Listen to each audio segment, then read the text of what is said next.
అందరికీ నమస్కారం. Welcome to our channel. Sunday is a విచిత్ర ఫండే. ఇది చాలా విచిత్రమైందండి. నేను ఇంతకుముందు ఎప్పుడు కూడా టచ్ చేయని సబ్జెక్ట్ ఇది.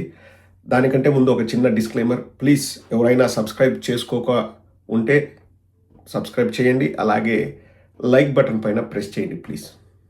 Thank you. సో ఎందుకు విచిత్ర ఫండే అంటున్నానంటే, నాకు ఏబి వెంకటేశ్వరరావు అంటే పరమ అసహ్యం అండి. పరమ అసహ్యం. బాగా కులగజ్జితో కొట్టుమిట్టాడే చదువుకున్న వ్యక్తి. ఈ మాట కులగజ్జి అతనికి ఉందని నేను అనట్లేదండి. అతనే కుల మహాసభల్లోకి పోయి మన కులం వాళ్ళంతా జగన్మోహన్ రెడ్డి గారికి ఓటేయొద్దు, మన కులపు వాళ్ళంతా ఇలా ఉండాలి అలా ఉండాలి, మన కులపు వాళ్ళంతా చండాలుడైనా దరిద్రుడైనా మన కులపోలకి ఓటేసుకోవాలని చెప్పే అటువంటి నీచమైన కులగజ్జి ఉన్న వ్యక్తి ఈ ఏబి వెంకటేశ్వరరావు. ఎందుకు మిగతా వాళ్ళకు ఉండదా అంటే ఉండొచ్చు. చదువుకున్నోడి కులగజ్జి ఏందండి, ఈయన కులగజ్జి పాడుగాను అంటే అని అనిపిస్తుంది మైండ్లో, కానీ బయటికి చెప్పలేను. సో అటువంటి ఏబి వెంకటేశ్వరరావు విచిత్రంగా ఏబి డివిలియర్స్ అనుకున్నాడో ఏమో నాకు తెలియదు, కానీ తెలుగుదేశం పైన సిక్సర్ల మీద సిక్సర్లు కొడుతున్నాడు. ఒకటి కాదు, రెండు కాదు, 3 వీడియోలు చూపిస్తారు. అంటే మీరు ఎప్పుడైనా గమనించారండి? అది తర్వాత మాట్లాడతా. ఏం గమనించారు అనేది సర్లే చెప్పి తర్వాత మాట్లాడతాను. చంద్రబాబు నాయుడు, నారా లోకేష్ తప్పితే ఎవరండి ఒక్క కమ్మవాడైనా ఆ స్థాయికి ఎదిగారా? స్టేట్ లెవెల్ ఆఫ్ కోర్స్ రామారావుని వెన్నుపోటు కొట్టి చంద్రబాబు వచ్చాడు. చంద్రబాబుకు మిగతా వాళ్ళంతా గజ్జున్న వాళ్ళంతా సపోర్ట్ చేశారు. మరి ముఖ్యంగా రాజగురువు రామోజీరావు వెన్నంటుండి రామారావుని దించడంతో పాటు చంద్రబాబు నాయుడిని పైకి తీసుకురావడంలో ట్రై చేశాడు. సో మనమే వేరే వాళ్ళకు వెన్నుపోటు కొట్టి పైకి వచ్చినాం కదా, ఇంకెవరు రాకుండా జాగ్రత్త పడతామని చంద్రబాబు నాయుడు బాగా జాగ్రత్త పడుతున్నాడు. ఇప్పుడు యాదృచ్ఛికమో ఏమో తెలియదు, కానీ చాలామంది నెంబర్ 2 అనుకున్న వాళ్ళంతా తెలుగుదేశంలో దురదృష్టవశాత్తు యాక్సిడెంట్లో చనిపోవడము, లేకపోతే కాల్పుల్లో చనిపోవడం జరిగింది. మాధవరెడ్డి గారు కానీ, లేకపోతే జిఎంసి బాలయోగి గారు ఫ్లైట్ యాక్సిడెంటు, ఎర్రంనాయుడు గారు రోడ్ యాక్సిడెంటు, ఇలా చెప్పుకుంటూ పోతే నెంబర్ 2లు అంతా కూడా ఇంకా ఒకప్పుడు నెంబర్ 2 అనుకున్న దేవేంద్ర గౌడ్ గారిని కాస్త టోటల్గా పక్కన పెట్టారు. నాకు తెలిసిన కథ ఏంటంటే అండి, దేవేంద్ర గౌడ్ గారిని ఎందుకు పక్కన పెట్టారంటే, అలిపిరి ఘటన జరిగినప్పుడు అత్యవసరంగా క్యాబినెట్ మీటింగ్కి కాల్ఫర్ చేశారంట దేవేంద్ర గౌడ్ గారు. ఆ విషయం చంద్రబాబు నాయుడు గారికి నచ్చలేదు, అందుకే పక్కన పెట్టారు అన్నది కూడా ఒక వార్త ఉంది. ఎంత మటుకు నిజమో నాకు తెలియదు, కానీ బట్ మనం గమనిస్తే చాలామంది నెంబర్ 2 అనుకున్న వాళ్ళందరూ కూడా పార్టీలో వాళ్ళు యాక్సిడెంట్ల రూపంలోనూ ఇంకొక రకంగా చనిపోయారు. నేను మళ్ళీ ఇది కాన్స్పిరసీ లేకపోతే చంద్రబాబు చేయించాడని నేను అనట్లేదండి, అనుకునే వాళ్ళు అనుకోవచ్చు. కానీ ఖచ్చితంగా ఇప్పుడు కమ్మవారు మన ఎవరో కమ్మ మహాసభల్లో చెప్తున్నాను, నేను ఇది కరాఖండిగా చెప్పగలను, జూవిష్ వాళ్ళు ఎంత యూనిటీతో ఉంటారో ఇక్కడ మేము కూడా అంతే అని. కానీ రాజకీయంగా చూడండి, ఏ కమ్మవారిని కూడా చంద్రబాబు నాయుడు ఎదగకుండా తొక్కేసాడు. ఎవరున్నారు ఇప్పుడు? ప్రత్యామ్నాయం అంటే ఎవరున్నారండి? ఎవరు లేరు.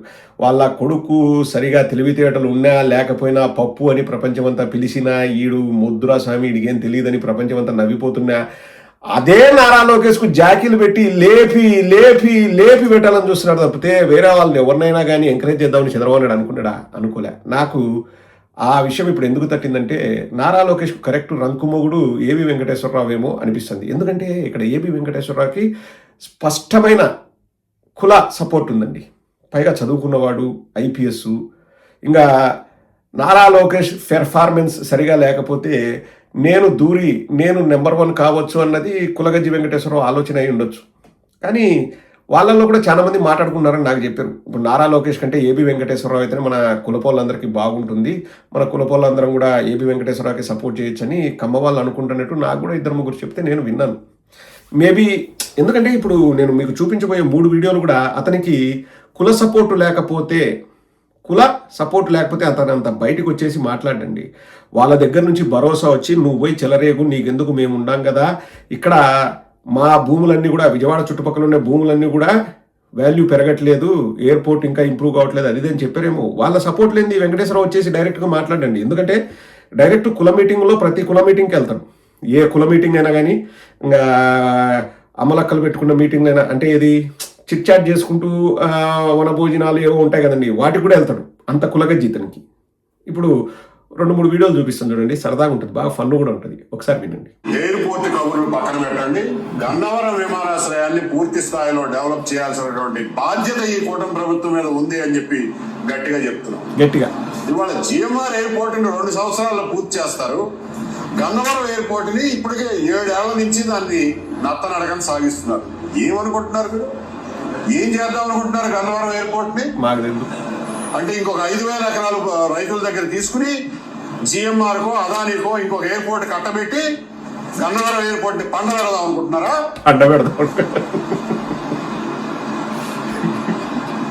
విమానయాన శాఖ మంత్రి తెలుగువాడు అయ్యుండి రామ్మోహన్ నాయుడు గారు దానికి బాధ్యత తీసుకోరా?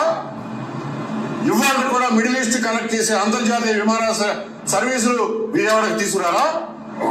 అంటే 2 తెలుగు రాష్ట్రాల్లోనూ ఎవరైనా సరే విదేశీయానం కానీ స్వదేశీయానం కానీ విమానం ఎక్కాలంటే జిఎంఆర్ ఎయిర్పోర్ట్ తప్ప ఇంకొక ఎయిర్పోర్ట్కి వెళ్ళడానికి వీల్లేదా? ఇదేనా మీ ఉద్దేశం? ఇదేనా మీ అభివృద్ధి? ఇదేనా మీ మోడల్? ఇదేనా మీ విజన్? ఆంధ్రప్రదేశ్ ప్రజలుగా కడుపుని అడుగుతున్నాం. ఆయాసపడాకు, ఈనో వేసుకో, లేకపోతే ఎక్కువ ఆవేశపడితే కుల సపోర్ట్ లేదు, ఇంతగా మాట్లాడతాడా? మాట్లాడే ఛాన్సే లేదండి. కుల పెద్దలందరూ నూరిపోస్తున్నారు. ఈ ఎయిర్పోర్ట్ని డెవలప్ చేసుకుంటే మనకి ఇక్కడ చుట్టూ ఈ ల్యాండ్కి వాల్యూ వస్తుంది, నీకు కూడా డబ్బులు ఇస్తాము, నువ్వు కూడా పార్టీ పెట్టుకుంటావా, లేకపోతే నువ్వు కూడా నెంబర్ 2గా ఎడుగుతావా, లేకపోతే కమ్మోళ్ళకు ఆశాజ్యోతి అవుతావా, నువ్వు పో అని చెప్పేసి ఇతని ఊరిపైన వదిలేరు. సో రెచ్చిపోతున్నాడు. ఏం జిఎంఆర్ ఎయిర్పోర్టేనా?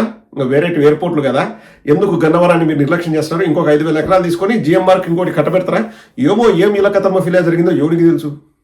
మా జగన్మోహన్ రెడ్డి గారేమో మా విగన్ ఒకసారి అనేసి మా అన్నపాడి మా అన్న కాముగా ఉన్నారు, కొట్టుకుంటున్నారు ఒడ్డున పడ్డ చేపలాగా 10 రోజుల నుంచి. అన్నా జగనన్న మీరే వాళ్ళని కాపాడాలన్నా.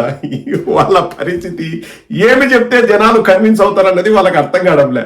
అర్థం కాక చచ్చిపోతున్నారు అనుకో, మామూలుగా లేదు బాధ. ఇప్పుడు చూడండి, కలుపులో ఎలకను బయటికి తీసినట్టు కుళ్ళంతా బయటపడుతుంది. చంద్రబాబు అడిగేది నేను కాదు, కమ్మ కులస్తుడు, కమ్మ కులాన్ని టార్చ్ బేరర్ లాగా ముందుకు తీసుకెళ్తున్న మా కమ్మ ఏబి వెంకటేశ్వరరావు అడుగుతున్నాడు. ఇప్పుడు నేను ఇన్నిసార్లు కమ్మ అన్నానని నా కులగజ్జి ఉంది అనుకోద్దండి, నేను ఏ కులగజ్జి మీటింగ్లోకి పోను, అతనే పోతాడు కులగజ్జి మీటింగ్లోకి పోతాడు. గజ్జి మీటింగ్లు కాదు, కుల మీటింగ్లోకి పోతాడు. ఇంకా ఎన్ని ఇంకా ఎట్టుంటాయి నాకు తెలుసు, లోపల ఏమేమి మాట్లాడుకుంటారు నాకు తెలుసు, ఎవరిని పొడసాలా ఎవరిని చంపాలా. ఎందుకంటే ఇంతకుముందు ఒక కుల మీటింగ్లో ఖమ్మంలో నేను 50 లక్షలు ఇస్తా సుపారి కొడాలి నాని వల్ల నేను వంశీని లేపేయండి అని చెప్పేసి ఖమ్మంలో ఒక అతను మాట్లాడాడు. ఎవరిని చంపాలా ఎవరిని పొడసాలని మాట్లాడుకుంటారు నాకు తెలుసు. నేను ఏ కుల మీటింగ్కు పోలేదండి ఇంతవరకు, నాకు తెలుసు. సో ఇతను పోతాడు బాగా గజ్జితో కొట్టుమిట్టాడుతున్న ఇతను చంద్రబాబు నాయుడుని ఛాలెంజ్ చేస్తున్నాడు. అంటే నెంబర్ 2 పొజిషన్. అవును, ఇతను పార్టీలో లేడు కదా. లేదు, కమ్మ వాళ్లకు నెంబర్ 2 అంటే ఆల్టర్నేట్ నేనే అని చెప్పకనే చెప్తున్నాడు. నారా లోకేష్ జాగ్రత్త, నీకేం తెలుసు, పుట్టకోసి తెలుసా? నాకు తెలుసు, నాకు కమ్మ సపోర్ట్ ఉంది అని చెప్పకనే చెప్తున్నాడు మా కమ్మ ఏబి వెంకటేశ్వరరావు. ఇంకొక 2-3 చమక్కులు వస్తాయి ఆ ఇంటర్వ్యూలో కాదు, ఇంటర్వ్యూ అయిపోయిన తర్వాత బయట ఆర్టీ వాళ్ళతో మాట్లాడుతూ ఒక 2 మాటలు మీకు చెప్తాను. చాలా మంచి విషయాలు చెప్పాడు. మనం అప్రిషియేట్ చేయాలి. కులగజ్జి ఉన్నా కానీ ఈ వ్యక్తిని అప్రిషియేట్ చేయాలి. ఒకసారి విందాం. ఇటువంటి వెరైటీ అన్నీ కూడా చాలా బాగా రొటీన్గా చేసేది కాదు. ఇలాంటి వెరైటీ ఇంతకుముందు ఎప్పుడైనా కులగజ్జి వెంకటేశ్వరరావు పైన మాట్లాడుకున్న చేయాలి. ఇటువంటివి చేస్తేనే ప్రజలకు వాస్తవాలు తెలుస్తాయి. దాని వెనుక ఆ మాటల వెనుక ఉద్దేశం ఏంటనేది కూడా తెలుస్తాయి. రాయపూర్ సంగతి ప్రస్తావన కూడా వస్తుంది. కొన్ని వేల ఎకరాలు పెట్టారు, కొత్త నిర్మాణాలు చేశారు, కానీ అక్కడ కనీసం 35,000 40,000 అంటే జనాలు ఎవరు ఉండట్లేదు. సాక్షాత్ అక్కడ ఉన్న ముఖ్యమంత్రి కావచ్చు, మంత్రులు కూడా అవసరమైతే ఊళ్ళో ఉంటున్నారు కాబట్టి వాళ్ళు కట్టించుకున్న బిల్డింగ్లో ఉండట్లేదు అనేది చర్చ. అదే కదా అహ్మదాబాద్ కూడా ఆ వింటూ గాంధీనగర్ చూశాను నేను. సాయంత్రం చేసే నిర్మాణ షో అవుతుంది, పెద్ద పుల్లు కూడా వస్తాయి రాత్రి అయితే. సో వాస్తవం ఇది. మీరు ఎందుకని గాంధీనగర్ అవన్నీ కూడా గవర్నమెంట్ ల్యాండ్స్, గవర్నమెంట్ దగ్గరికి వచ్చి ఎవడండి అడిగి వాళ్ళతోటి ఒప్పందం కుదుర్చుకోగలిగిన కెపాసిటీ ఎంతమందికి ఉంటుంది? నిజంగా కెపాసిటీ ఉన్నోళ్ళు మీరు జిఎంఆర్కి శంషాబాద్లో ఎయిర్పోర్ట్ ఇచ్చారు, భోగాపురంలో ఎయిర్పోర్ట్కి కనెక్టివిటీ కొన్ని 100 కోట్లు 1000 కోట్లు పెట్టి రోడ్డు వేస్తాం అంటున్నారు కదా. జిఎంఆర్ సంస్థ వచ్చి అమరావతిలో ఏమైనా పెట్టుబడి పెట్టిందా ఇవాళ వరకు? ఒక్క సంస్థ ఏదైనా పెట్టడానికి ముందుకు వచ్చారు వాళ్ళు? 2 ఎకరాలు 3 ఎకరాలు 10 ఎకరాలు పెట్టారా? పెట్టరు. మీ క్రోనీస్ ఎప్పుడు పెట్టుబడులు పెట్టరు. మీ క్రోనీస్ ఎప్పుడు ఎక్కడ చౌకగా అప్పనంగా ఇస్తారో, ఎక్కడ ఫ్రీగా ఇచ్చేస్తారో వాటి కోసం ఎదురు చూస్తారు. నిజంగా పెట్టుబడి పెట్టేవాళ్ళు సీరియస్ ఇన్వెస్టర్లకు ఏమో ఎంట్రీ లేదు. మీ క్రోనీలకి ఎంట్రీ ఉంటుంది, మీ బెడ్రూమ్ లో కూడా నడుచుకుంటూ వస్తారు, కానీ వాళ్ళకి ఇంట్రెస్ట్ లేదు. ఇది అక్కడ కాంట్రడిక్షన్. ఇతనికి జిఎంఆర్ పైన విపరీతమైన కోపం ఉన్నట్లుంది. జిఎంఆర్ని బాగా వ్యతిరేకిస్తున్నట్టున్నాడు. మరి జిఎంఆర్ ఏ సామాజిక వర్గమో నాకు తెలియదండి. గ్రంథి మల్లికార్జునరావు అని తెలుసు కానీ అతను ఏ సామాజిక వర్గమో తెలీదు. ఇతనైతే కమ్మ. ఎందుకంటే కమ్మ మహాసభలకు పోయి బాగా చెలరేగిపోయి మాట్లాడుతున్నారు. మన కమ్మ వాళ్ళంతా ఐక్యతతో ఉండాలి, మనం అందరం ఒకరికే ఓటు వేయాలి, జగన్మోహన్ రెడ్డి గారికి వేయకూడదు, మన దాంట్లో పనికిమాలలో ఉండే వాళ్ళకే ఓటు వేయాలని చెప్తూ ఉంటాడు. సో ఇతను చెప్పడం ఏంటంటే ఆ లాజిక్ నాకు కూడా కొంచెం నచ్చిందండి. గవర్నమెంట్ దగ్గర డబ్బులు ఉంటే ఎవడో ఫ్రీగా ల్యాండ్ ఆశించేవాడే గవర్నమెంట్ దగ్గరికి వస్తారు. మేము డెవలప్ చేస్తాం, 30 ఏళ్లకు 40 ఏళ్లకు లీజుకి ఇవ్వండి అది ఇదని. మేము డబ్బులు ఇస్తామని గవర్నమెంట్ దగ్గరికి ఎవరు పోతారు? ఎవరు పోరు. సో చంద్రబాబు నాయుడు పగటికెళ్ళగంటున్నాడు, ఒక 5,000 10,000 ఎకరాలు మా దగ్గర పెట్టుకుంటాం, ఎకరా 50 కోట్లు అవుతుంది, మా దగ్గర లక్షల కోట్లు వస్తుంది, అది అమ్ముతాం అది ఇదని. ఎవడొచ్చి కొంటాడు? ఫ్రీగా అయ్యండి గవర్నమెంట్ వాళ్ళు, మేము ల్యాండ్ తీసుకుంటాం అనే వాళ్ళు బొచ్చడం మంది ఉంటారు. ఆ విషయంతో నేను ఏకీభవిస్తున్నా. మరి గ్రంథి మల్లికార్జునరావు గారు అన్నారో లేదో నాకు తెలియదు, కానీ గ్రంథి మల్లికార్జునరావు గారు నాకు తెలిసి ఏ పెట్టుబడులు పెట్టలే అమరావతిలో. గ్రంథి మల్లికార్జునరావు గారు ఏంటి, ఏ రావు పెట్టలే, ఎవరు పెట్టలే పెట్టుబడులు. ఎందుకంటే ఆడ రాజధాని భౌగోళికంగా అది మంచి ప్లేస్ కాదు, మునిగిపోయే ప్లేస్ అని. కానీ ఇతనికి గ్రంథి మల్లికార్జునరావు మీద బాగా కోపం ఉందని అర్థమవుతుంది. కాబట్టి చంద్రబాబు నాయుడు చేయాల్సింది ఏంటంటే పప్పులు బెల్లాల్లాగా పంచేయండి భూములని. ఆ పంచేది ఏదో పేదవాళ్ళకన్నా పంచవచ్చు కదా. జగన్మోహన్ రెడ్డి గారు అట్లా పంచి ఇల్లులు ఇస్తామంటే దాన్ని కూడా వాపసు తీసుకున్న చరిత్ర చంద్రబాబుది. ఇలా కామెడీ ఏంటంటే అండి, రాజధాని అమరావతి అది ఏమీ లేని దానికే ఇంత ఆరాటం పోరాటం అంటే నిజంగా ఆడ ఉండి ఇంకేమైనా అంటే ఇంకెట్లుండేది. ఆయనే చెప్తున్నాడు, నేను గాంధీనగర్ పోయినా రాత్రిలో ఆడ ఎవరు ఉండరు, నిర్మానుష్యంగా ఉంటుంది, పులులు కూడా ఉంటాయి. ఇప్పుడు అమరావతి కూడా నేను చెప్తున్నాను కదండి, ఇడేదో బిల్డింగ్లు కడతాం, ఉద్యానవనాలు అవి అంటే ఎవడు పోయి ఉండడు. ఇంకొక 30-40 ఏళ్ల తర్వాత అక్కడ ఏదైనా బాగా డెవలప్ అయితే పోయి ఉండడానికి ఆస్కారం ఉంటుంది తప్పితే, ఇగో ఆకాశ హర్మాలు ఉండే ఒక జిఏడి బిల్డింగ్ ఉంది రాండి అంటే ఎవడు వస్తాడు? ఎవడు పోడు. డబ్బులు దండగా, టైం వేస్ట్. ఇంకోటి ఏదో చెప్తాడు చూడండి, అదొక్కటి వినేసి ముగించేద్దాం. కొంత చర్చ మావుగా ఇప్పుడు ఎందుకు మంత్రులు కూడా దీని మీద కొంత చర్చ జరిగింది. వాళ్ళు మావుగా ఎందుకు ఇంత ప్రస్తావన వస్తుంది, ఎందుకు ఇంత డిస్కషన్ వస్తుంది అని ఒక చర్చ జరుగుతుంది.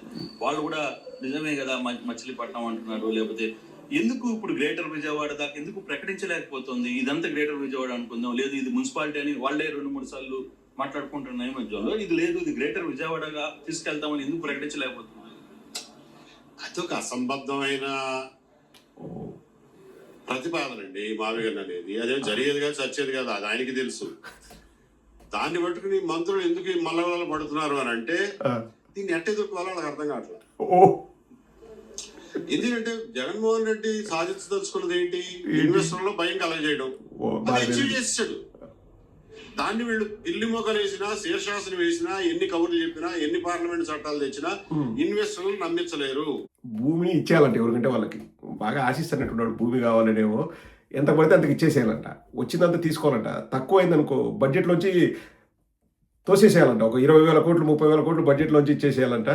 అసలు జగన్మోహన్ రెడ్డి గారు ఇన్వెస్టర్లను రావద్దని చెప్పాడంట.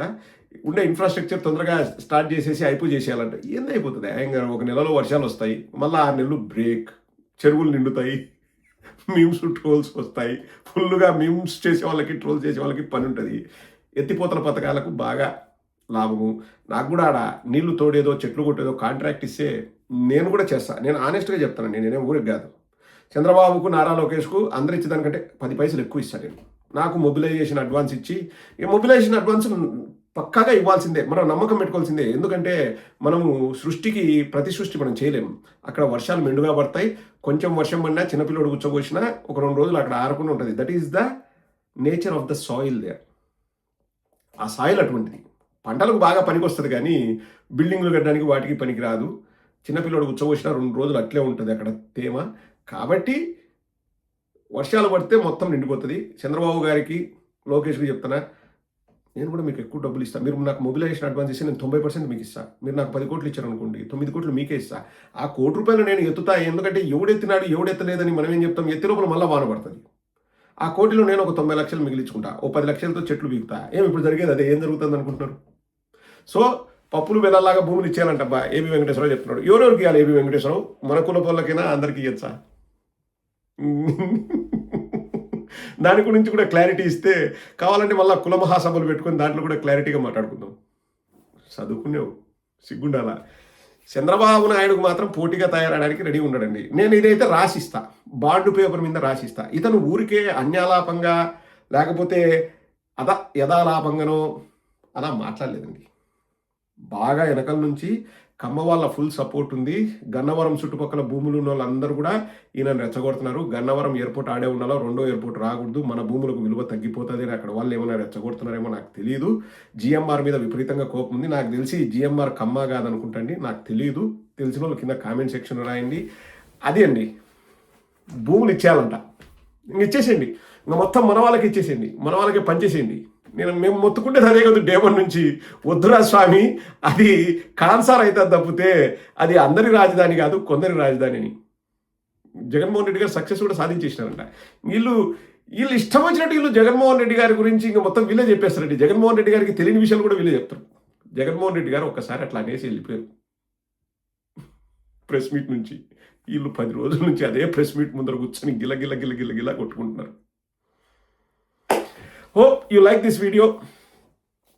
అందరూ బాగుండాలి, అన్ని కులాల వాళ్ళు బాగుండాలి, అన్ని మతాల వాళ్ళు బాగుండాలి, రాజధాని అందరికీ కావాలి, అందరూ ఉపయోగించుకోవాలి. ఇది మా మనస్తత్వం. వెరీ ఆనెస్ట్గా చెప్తాను. రెడ్లు బాగుండాలి, చౌదరీలు బాగుండాలి, కాపులు బాగుండాలి, బీసీలు బాగుండాలి, ఎస్సీలు బాగుండాలి, ఎస్టీలు బాగుండాలి, అందరూ బాగుండాలి. కానీ ఓన్లీ రెడ్లే బాగుండాలని నేను ఎప్పుడు అనుకోను. ఆ గజ్జి నాకు లేదు. వద్దు, ఏం మనమంతా మనుషులం. నేను ఒకటే నమ్ముతానండి, అన్ని కులాల్లో అన్ని మతాల్లో మంచోళ్ళు ఉన్నారు, చెడ్డోళ్ళు ఉన్నారు, ఎదవలు ఉన్నారు, పేరు తెచ్చిన వాళ్ళు ఉన్నారు. మనుషులను బట్టి ఉంటుంది కానీ కులం కులం కులం, మతం మతం మతం ఏందుంటుంది?